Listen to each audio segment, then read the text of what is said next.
Hello sa lahat. Ang title ng video ito ay ang testimony ko na wala akong lakas pero bumangon pa rin ako. So, ito yung tungkol sa Bible ng Proverbs 24:16. And natanda nyo yung video ko tungkol sa La Presa, Baguio. Paakyat ako ng hill, right? And I was like this, okay? Pakita ko sa inyo. Kanari, ito yung hill, right? So, nahihingal-hingal na ako. So, kailangan kong maglakad. Pero nagka-crawl ako. And I kept saying, I can do all things through Jesus Christ who gives me strength. Kasi yun nang ang lakas loob ko eh. Doon nang ako nakakapit ng lakas. So, sabi sa Bible, yung mga righteous.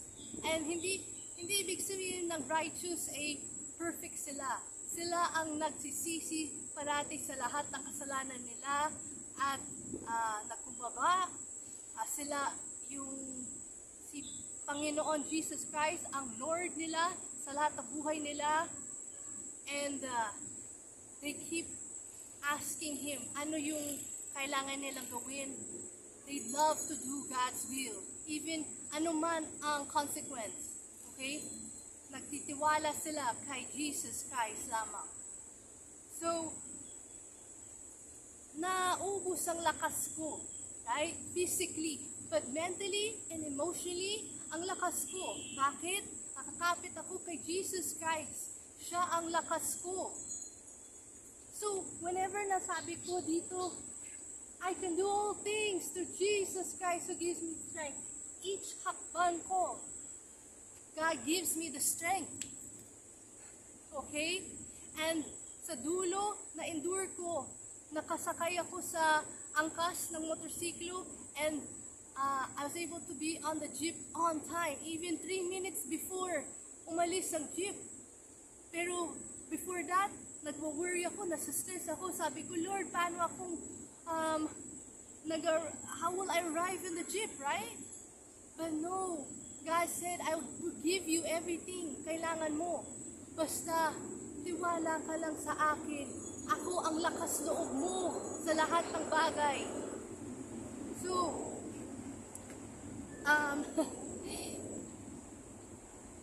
sabi daw sa Bible, that yung mga masamang tao, nadaan sila ng pagsubok sa buhay, pero ano nangyayari sa kanila? Hindi sila babangon. Bakit? Kasi si Jesus Christ, hindi Panginoon nila. Ano ibig sabihin to? Hindi ibig sabihin, ganon, hindi sila believers, hindi sila Kristiyano. No.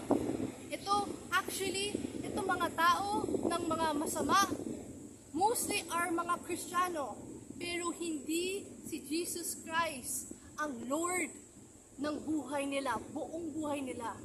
Nagtitiwala sila sa isip, wisdom nila, experience, mga doctrines ng mundo, at yung puso nila, emotions. Pero ako, hindi ako perfect, okay? I'm not perfect. But, nagkukumbaba ako at nagsisisi sa lahat ng kasalanan ko. At anuman ang kalooban ng Diyos, I humble myself and obey. Kasi alam ko, He is worth dying for. Kasi namatay si Jesus Christ para sa atin, right? So why can't we die for Him? Ganun ang pagmamahal dapat natin para sa Kanya. So sana na ma-share nyo tong testimony ko para ma-inspire ng mga tao. So don't give up. Endure sa end. Mahal na mahal ka ni Jesus Christ. Okay? So this is the end of the video. May Jesus Christ bless you.